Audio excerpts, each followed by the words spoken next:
African roots with jazzy Western sounds, highlife music took over dance floors across Nigeria in the 50s and 60s. Highlife is a West African music. It's a coming together of traditional African music and influences from jazz, from calypso, from rumba.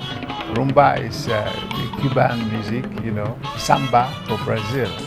And really came about because in the late 40s, after the Second World War, we had the British colonialists here, and they used to celebrate what they called Empire Day. That is in honor of the British Empire.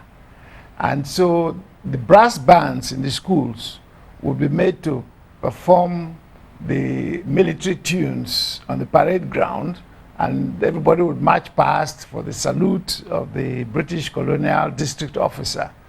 Once the ceremony was over, on the way coming back, then the brass band, the musicians, would now jazz up their music and play with rhythms that are African, and everybody would dance home. So that's the real root of highlife music. But after the civil war in the late 60s, the heyday of highlife music in Nigeria took a turn.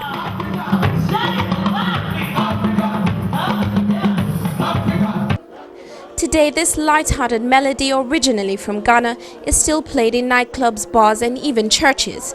But many believe its popularity died with some of its major icons. What has happened? In fact, it's a horrible situation. You see, you have very shallow people running the radio stations and the television, from the musical point of view.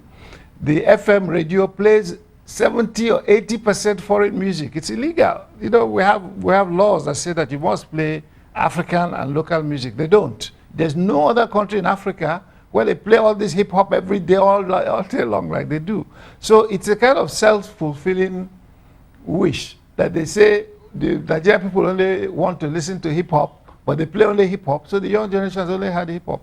It's incredible because you go to any other country in Africa, you go to Ghana, you go to Benin Republic, you go to Congo, they play their own music. You have music in Mali. You have music in Senegal. These days, the more modern Western styles of music dominate the Nigerian music scene. But some younger artists have revived the older highlife songs, remixing them and creating a more fresh and modern tune. Well, you cannot play highlife like it was played in the 50s and the 60s. So there are fresh forms of highlife. People are playing. I'm playing a derivative of highlife. Like I told you, Afrobeat is a derivative of highlife. So highlife remains very powerful and very strong. There's no justification for going to imitate other people's music. The people who want to buy Big Daddy music or whatever, hip hop, something, know where the original is. Why should they buy a Nigerian poor imitation of that? They don't. But majority of the younger generation hasn't embraced this genre. And if no effort is made to revive the popularity of highlife music in Nigeria, then it will become history, like many other genres that succumb to the popularity of more Western music.